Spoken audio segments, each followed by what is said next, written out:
Hello मेरे दोस्तों, मैं आज की वीडियो में बताने जा रहा हूँ केस। कौन सा केस? केस का मतलब यहाँ होता है हिंदी, ठीक है।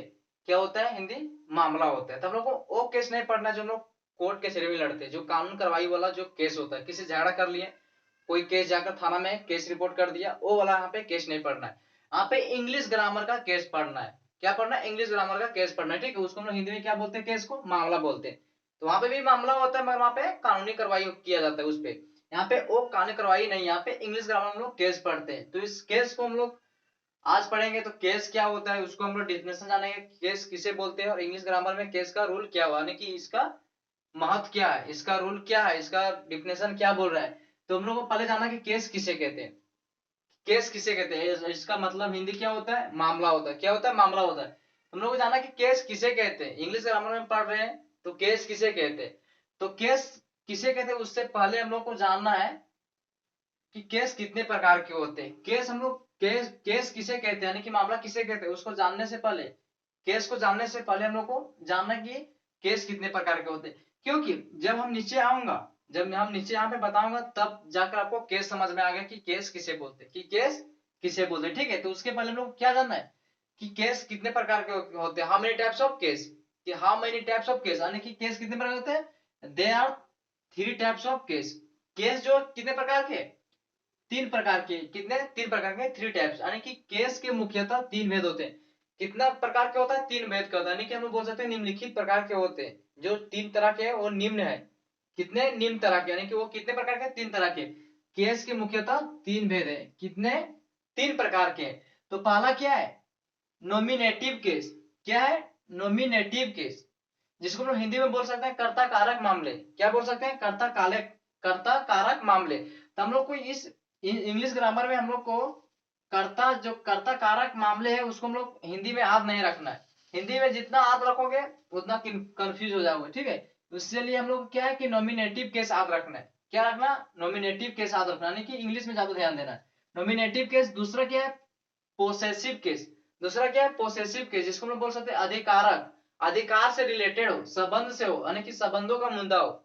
ये मुद्दा है, ठीक है। ये विद्यालय में जो दा लिखा था वही ये दा है। तो यहाँ पे क्या? अधिकार से रिलेटेड हो, संबंधों का मुद्दा, यानी कि रिलेशन का मुद्दा हो। तीसरा है ऑब्जेक्टिव केस। तीसरा क्या है? Objective case. इसको हिंदी में क्या बोल सकते हैं हम लोग? परोक्ष कारक। क्या बोलेंगे? परोक्ष कारक। क्या है? परोक्ष कारक, ठीक है। हिंदी में ऑब्जेक्टिव केस। तो कितने प्रकार के होते हैं केस? तीन प्रकार के होते हैं। Nominative case, possessive case, objective case. अब हम लोग को इसको हम लोग डिटेल में पढ़ेंगे, ठीक है। मगर इसको पढ़ने से पहले हम लोग को इस चीज को ध्यान देना है। जो स्ट्रक्चर दिखा है, जो यहाँ पे हम बनाए हैं, जो स्ट्रक्चर है ब्लैक बोर्ड पर जो दिख रहा है, इस स्ट्रक्चर को हम लोग को जानना है पहले। इसका डिफिनेशन जानने से पहले कि नॉमिनेटिव केस क्या है, पोसेसिव केस क्या है, ऑब्जेक्टिव केस क्या है, उससे पहले हम लोग को इस स्ट्रक्चर वाला चीज को जानना है। और केस मामला क्या होता है उसको भी हम लोग जानने के लिए पहले क्या पढ़ेंगे? स्ट्रक्चर और चीज पढ़ेंगे। इसमें क्या क्या है? इस स्ट्रक्चर को हम पढ़ेंगे तब जाके हम लोग समझ में आएगा कि केस किसे कहते हैं, कि केस किसे कहते हैं। और इस स्ट्रक्चर पढ़ने के बाद जो नेक्स्ट वीडियो आएगा उसमें होगा नॉमिनेटिव केस किसे कहते हैं, पोसेसिव केस किसे कहते हैं, ऑब्जेक्टिव केस किसे कहते हैं। क्योंकि नॉमिनेटिव केस किसे कहते हैं उसको पढ़ने से पहले हम लोग को इस स्ट्रक्चर वाला चीज को पढ़ना पड़ेगा। और पोसेसिव केस भी किसे कहते हैं, ऑब्जेक्टिव केस भी किसे कहते हैं, उसको पढ़ने के लिए भी हम लोग को इस स्ट्रक्चर को पढ़ना पड़ेगा। क्योंकि जब तक हम इस स्ट्रक्चर को नहीं पढ़ेंगे तब तक हम लोग इस चीज को समझ में नहीं आएगा। भले ही हम लोग को पहले ही पढ़ना है, मगर पहले पढ़ेंगे तो हम लोग को उतना समझ में नहीं आएगा, हम लोग को ज्यादा कंफ्यूज हो जाएगा। और केस भी किसे कहते हैं उसको भी हम लोग पढ़ने से पहले इस स्ट्रक्चरल चीज को पढ़ना है, तब हम लोग को जाके केस समझ में आए केस किसे कहते हैं, और nominative case, possessive case, objective case किसे कहते हैं। चलिए हम लोग पहले स्ट्रक्चरल चीज पढ़ते हैं, ये स्ट्रक्चर में है क्या। तो ये स्ट्रक्चर को आप देख कर आप समझ गए होंगे कि स्ट्रक्चर में क्या है, क्योंकि ये स्ट्रक्चरल चीज हर कहीं आप पे कहीं ना कहीं किसी से मुंह से सुनेंगे और कहीं ना आप यूज किए भी होंगे। तो स्ट्रक्चर में क्या किया है? पहला जो है, कितना स्ट्रक्चर? 5 स्ट्रक्चर है। 1 2 3 4 5। अब पांच स्ट्रक्चर, पांच स्ट्रक्चर का नाम भी है। तो पहला क्या है? Subjective case. क्या है? Subjective case. दूसरा है पोसेसिव एडजेक्टिव। दूसरा है पोसेसिव प्रोनाउन। तीसरा है पोसेसिव प्रोनाउन। चौथा है ऑब्जेक्टिव केस। और पांचवा है रिफ्लेक्सिव प्रोनाउन। पहला क्या है? Subjective case. दूसरा है possessive case, possessive objective, adjective भी बोल सकते हैं और केस भी बोल सकते हैं। और तीसरा जो पैसिव पोसेसिव प्रोनाउन है। और चौथा ऑब्जेक्टिव केस है, और पांचवा रिफ्लेक्सिव प्रोनाउन है। ये भी प्रोनाउन है, ये एडजेक्टिव है। जिस तरह से नाउन के जगह नाउन और प्रोनाउन को, यानी कि एडजेक्टिव किसे कहते हैं, जो नाउन और प्रोनाउन का विशेषता बताता है उसको एडजेक्टिव कहते हैं। उसी तरह से जो पोसेसिव एडजेक्टिव है, उसी तरह से यहाँ पे ये भी यहाँ पे एडजेक्टिव ही है। जिस तरह से नाउन और प्रोनाउन का विशेषता बताता है कौन, एडजेक्टिव, उसी को हम लोग एडजेक्टिव बोलते हैं। इसी तरह से यहाँ पे एडजेक्टिव जो यहाँ पे नाउन और प्रोनाउन का विशेषता बताएगा, जो यहाँ पे एडजेक्टिव है। और यहाँ पे सब्जेक्टिव केस है। तो सब्जेक्टिव केस में हम लोग जिस तरह से हम लोग जब कोई सेंटेंस बनाते हैं, हम लोग सबसे पहले क्या बनाते हैं, सब्जेक्ट को देखते हैं कि सब्जेक्ट इसमें क्या है। उसी तरह से यहाँ पे सब्जेक्ट है, ये रूल है। इसी तरह से यहाँ पे एडजेक्टिव है, यहाँ पे प्रोनाउन है, पोसेसिव का प्रोनाउन है, और यहाँ ऑब्जेक्टिव केस है, यहाँ पे रिफ्लेक्सिव प्रोनाउन है। तो ये स्ट्रक्चर को पहले हम लोग को जानना है। तो आई मतलब क्या होता है, मे होता है। आई मतलब क्या होता है, मे होता है। तो आई my mine me my self, इस चीज को आप लोग पढ़े होंगे। आई my mine me my self, इस चीज को पढ़े होंगे, ठीक है। तो इस चीज को लोग पढ़ेंगे तब जाके हम लोग को केस समझ में आएगा। केस किसे कहते हैं, नॉमिनेटिव केस किसे कहते हैं, पोसेसिव केस किसे कहते हैं, ऑब्जेक्टिव केस किसे कहते हैं। तो हम लोग पहले इस स्ट्रक्चर को जानना है। क्या, इस स्ट्रक्चर को जानना है, ठीक है। तो पहला क्या है, सब्जेक्टिव केस, फिर है पोसेसिव एडजेक्टिव, फिर पोसेसिव प्रोनाउंस, फिर ऑब्जेक्टिव केस, रिफ्लेक्सिव प्रोनाउंस। अब यहाँ पे केस आ रहा है, तब केस बोलते किसे। अब यहाँ पे हम लोग आ रहा है कि केस किसे कहते हैं, यहाँ पे केस का यूज हो रहा है। तो लोग बोले थे कि स्ट्रक्चर पे आएंगे तो हम केस बताएंगे। तो केस किसे कहते हैं, अब यहाँ पे जाना है केस किसे कहते हैं, ठीक है। तो केस हम लोग किसको बोलेंगे। आई मतलब क्या होता है, मे होता है। क्या होता है, मे होता है। वी मतलब क्या होता है, हम लोग होते हैं, हम लोग। यू मतलब तुम लोग, तुम, आप लोग, आप हो गए। जैसे ही मतलब वह होता है स्त्री पुरुष के लिए, सी मतलब स्त्री के लिए वह होता है, इट मतलब यहाँ होता है, दे मतलब वे लोग होते हैं। इसी को हम लोग क्या बोलते हैं, केस बोल सकते हैं। यह सब्जेक्टिव केस है, ये क्या है, सब्जेक्टिव केस है। फिर यहाँ पे एडजेक्टिव केस, अब इसी को हम लोग केस बोलते हैं। किसको बोलते हैं, आई माई माइंड मी, ये सब क्या है, केस है। We our, ours us, our self, ये क्या है, केस है। यू, योर्स, यू, और सेल्फ, ये क्या है, सब केस है। यहाँ पे जितने भी ये वर्ड्स दिख रहे हैं सब एक केस है। ये क्या है, वर्ड सब क्या है, केस है। तो हम लोग जाकर समझ में क्या आ रहा है कि केस किसे कहते हैं। तो केस किसे कहते हैं, I my mine me, we our, ours us ourself, ourself. फिर you, yours, you, yourself, yourself. फिर क्या, he, his, him, himself, she, her, hers, hers, hers, herself. फिर पांचवा क्या है, ईट, इट्स, इसका नहीं होता है, यहाँ पे प्रोनाउन में इट्स का नहीं होता है। फिर ईट, इट सेल्फ। फिर है they, their, they, their, theirs, them, themselves. इस चीज को हम लोग कहीं ना कहीं आप लोग भी पढ़े होंगे, हम भी पढ़े।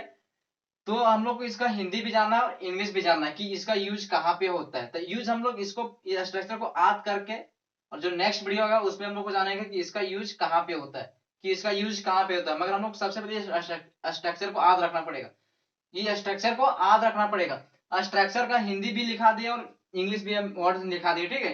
तो ये स्ट्रक्चर को हम लोग याद रखना है। ये स्ट्रक्चर को याद रखोगे तब जाके nominative case, possessive case, objective case किसे कहते हैं वहां पे यूज होगा। तब हम लोग को जाकर वहां पे समझेंगे क्या होता है, किसे कहते हैं, यानी कि इसका रूल्स क्या कहता है। तो यहाँ पे कितना केस है, ये जो जो ये वर्ड्स दिख रहे हैं कितना केस में, 5 केस में, 1 2 3 4 5। और जितने भी वर्ड्स हैं ये सब क्या है, केस है। इसी वर्ड को हम लोग क्या बोलते हैं, केस बोलते हैं। क्या बोलते हैं, केस बोलते हैं। हम लोग हिंदी में बोलेंगे मामला, मगर यहाँ पे मामला याद रखोगे तो ज्यादा कंफ्यूज हो जाएगा। तो इसको, इसी को हम लोग क्या बोलते हैं, जब जितना भी यहाँ पे वर्ड दिख रहा है इसी को हम लोग क्या बोलते हैं, केस बोलते हैं। तो पहला जो है सब्जेक्टिव केस होता है, जो हम लोग सब्जेक्ट के रूप में यूज करते हैं। किसमें यूज करते हैं, सब्जेक्ट के रूप में यूज करते हैं। फिर जो दूसरा है पोसेसिव एडजेक्टिव, इसको हम लोग एडजेक्टिव के रूप में यूज करते हैं।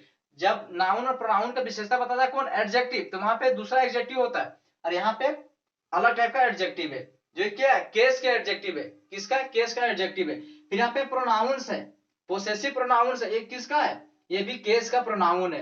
अब यहाँ पे ऑब्जेक्टिव केस है, ये ऑब्जेक्ट के रूप में होगा। जिस तरह से हम लोग सब्जेक्ट सेंटेंस में सब्जेक्ट ऑब्जेक्ट होता है, उसी तरह से यहाँ ऑब्जेक्ट का ही केस है। क्या, ऑब्जेक्ट का केस है, दूसरा कुछ इसका रूप होता है। और ये रिफ्लेक्सिव प्रोनाउंस है, इसका भी होता है। जैसे कोई अगर कोई बोलेगा कि बाघ को मारा, यानी कि मैं स्वयं किसी बाघ को मारा। तो वही है कि मैंने खुद मारा किसी बाघ को, इसके लिए यहाँ पे यूज होता है कि मैंने खुद मारा। यहाँ पे स्वयं के लिए होते हैं, यहाँ पे जितने भी है सब क्या स्वयं के लिए वो वर्ड यूज होता है, स्वयं के लिए, यानी कि माई सेल्फ, यानी कि मेरे लिए खुद का, आवर सेल्फ हमारे लिए खुद के, योर मतलब तुम्हारा, यानी कि तुम्हारा लिए जो खुद खुद का है तुम्हारा, हिम सेल्फ वो भी तुम्हारा ही है, यानी कि यहाँ पे स्वयं के लिए बोल सकते हैं या तो खुद के लिए बोल सकते हैं, स्वयं के लिए या तो खुद के लिए। तो चलिए हम लोग इस स्ट्रक्चर को पढ़ लेते हैं, उसके बाद हम लोग को याद रखना है। तो आई मतलब क्या होता है, मैं होता है, तो हम लोग इससे इस तरह से पढ़ेंगे, ठीक है। I my mine me myself, I my my sorry I my mine me myself. इसका हिंदी होता है आई मतलब मैं होता है, माई मतलब मेरा होता है। अब मेरा यहाँ पे माई है, ठीक है, तो माई का अलग अलग वर्ड्स हिंदी में निकलता है, तो उसको हम लोग जब पढ़ेंगे नॉमिनेटिव केस किसे कहते हैं, पॉसेसिव केस किसे कहते हैं, वहां पे हम हर वर्ड का डिटेल में लिखा वहां पे बता दूंगा, क्योंकि यहाँ पे जगह नहीं है, तो यहाँ पे हम लोग को हिंदी को भी समझना है, इंग्लिश से समझ नहीं पाएंगे तो इसका वर्ड्स क्या होता है, मीनिंग क्या होता है हिंदी। यहाँ पे हिंदी इंग्लिश निकालने का रंग, यहाँ पे इसका मतलब मेरा होता है, मेरा मेरी मेरे, यहाँ पे दो तीन वर्ड्स आता है, यहाँ पे दो तीन वर्ड्स लिखने का जगह नहीं है, तो दूसरा वीडियो में आप लोग वहाँ पे बता दूंगा पूरा डिटेल में। तो यहाँ पे अब हम लोग चलते हैं, यहाँ पे देख लेते हैं कि किसको क्या बोलते हैं और किस तरह से हम लोग को पढ़ना, किस तरह से इसका यूज होता है। I my mine me my self, दूसरा है we, our, ours, yes, our self. अगर कोई कुछ काम करवाता है तो कहीं पे भी अगर कॉन्टेक्ट अपना लिखता है तो वहां पे लिखा होता है कॉन्टेक्ट अस, तो यहाँ क्या बोलते हैं अस मतलब वहां पे क्या होता है कि आप कॉल करें मुझे, कि आप कॉल मुझे कर सकाने की हमसे जानकारी ले सकते हैं। उसी तरह से यहाँ पे अस है, इसलिए वहां पे अस यूज किया जाता है ऑब्जेक्टिव के रूप में, क्या आता है यानी ऑब्जेक्टिव, यानी कि ऑब्जेक्ट के रूप में यूज होता है। तो यहाँ पे क्या है, अस मतलब हमें, अब हो गया यहाँ पे आवर सेल्फ, आवर सेल्फ। तीसरा you, your, yours, you, your self. यहाँ पे देखिए कहीं पे यू दो जगह पे है, ठीक है, तो इसमें कहीं पे सेम वर्ड्स आता है, कहीं कहीं पे सेम वर्ड्स आता है, क्या होता है सेम वर्ड्स आता है। अब चौथा है ही मतलब जो होता है वह होता है, यानी कि क्या होता है ही मतलब वह होता है लड़का के लिए होता है, किसके लिए, पुरुष के लिए होता है। ही, हिज, हिम, हिमसेल्फ। फिर है सी होता है लड़की के लिए, यानी कि स्त्री के लिए, यानी कि गर्ल्स के लिए होता है। सी, हर, हर्स, हर, हर सेल्फ, ये सब लड़की के लिए।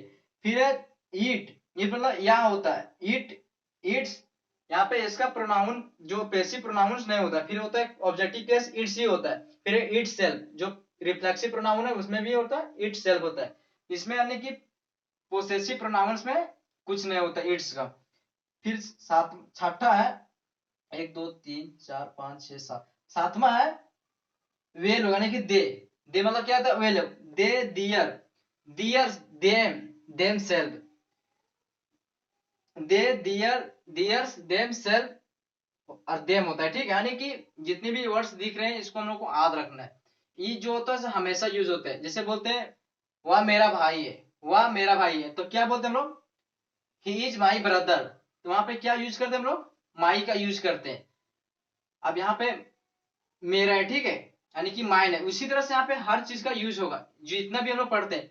आई मतलब आई का हिंदी भी, हिंदी क्या होता है मैं होता है, और आई का एक वर्ड्स भी है जो क्या होता है माई होता है, एक उसका ही वर्ड्स क्या है जो माइन होता है, उसी का एक वर्ड्स और क्या है मी होता है, और उसी का एक वर्ड्स क्या है माई सेल्फ होता है। यानी कि आई से माई बनता है, माई से माइन बनता है, और फिर मी बनता है, फिर माई सेल्फ बनता है, फिर वी से आवर बनता है, आवर्स बनता है, यस बनता है, आवर सेल्फ बनता है, यू से योर बनता है, योर्स बनता है, यू बनता है, और फिर योर सेल्फ बनता है। ही से हिज बनता है, हिज बनता है, हिम बनता है। फिर सी से हर बनता है, हर्ष बनता है, हर सेल्फ बनता है। फिर ईट से इट्स बनता है, और यहाँ पे पेसेसिव प्रोनाउंस में नहीं होता, फिर इट होता है, फिर इट सेल्फ बनता है। दे से दियर बनता है, दियर्स बनता है, बहुवचन हो गया एस लग गया दियर्स हो गया। फिर देम बनता है, फिर देम सेल्फ बनता है। तो इस चीज को हम लोग यूज कर चुके हैं और बहुत जगह पे यूज होगा, यानी कि ये जितने भी वर्ड्स दिख रहे हैं हम लोग को स्पोकन, यानी कि हम लोग जब किसी से बात करते हैं बहुत ज्यादा ये इस वर्ड्स को यूज किया जाता है। और आई का रूप ही माई होता है, और आई का रूप ही माइन होता है, और इसी का रूप मी होता है, और माई सेल्फ होता है। तो इस चीज को हम बताएं इसलिए कि जब इस वर्ड्स को हम लोग पढ़े रहेंगे तब जाके हम लोग को समझ में आएगा कि, कि नॉमिनेटिव केस किसे कहते हैं, पोसेसिव केस किसे कहते हैं, ऑब्जेक्टिव केस किसे कहते हैं, सब्जेक्टिव केस किसे कहते हैं। तो अब हम लोग को यहाँ पे जानना कि केस किसे कहते हैं। तो यहाँ पे हम लोग पढ़ रहे थे केस, तो केस किसे कहते हैं? ये जितने भी वर्ड्स दिख रहे हैं, I, my, mine, me, myself, we, our, ours, us, our self, you, yours, you, सब सब जितने भी यहाँ से वर्ड्स जो दिख रहे हैं सब क्या है? केस है। क्या है? सब केस है। अब इसी का केस में ये जो केस दिख रहे हैं इसी का हर जगह यूज है। नॉमिनेटिव केस में भी यूज है, पोसेसिव केस में यूज है, ऑब्जेक्टिव केस में यूज है। इसलिए हम लोग को पहले केस पढ़ना पड़ा। इस वर्ड्स को अगर हम लोग याद रख लेंगे तो हम लोग को जाकर समझ में आएगा कि नॉमिनेटिव केस किसे कहते हैं, पोसेसिव केस किसे कहते हैं, ऑब्जेक्टिव केस किसे कहते हैं। तो केस किसे कहते हैं? इसी जितने भी वहां पे वर्ड्स दिख रहे हैं, I, my, mine, me, we, our, ours, us, सब क्या है? ऑब्जेक्टिव केस है। क्या है? ऑब्जेक्टिव केस का वर्ड्स, यानी कि ऑब्जेक्टिव केस ये हो गया, मगर यहाँ पे सब जो वर्ड्स दिख रहे हैं क्या है? सब वर्ड्स है। कौन सा वर्ड्स है? केस का है, यानी कि इसी को हम लोग केस बोलते हैं। क्या बोलते हैं? केस बोलते हैं। चलिए हम लोग नेक्स्ट वीडियो में पढ़ेंगे कि नॉमिनेटिव केस किसे कहते हैं, पैसिव केस किसे कहते हैं, ऑब्जेक्टिव केस किसे कहते हैं।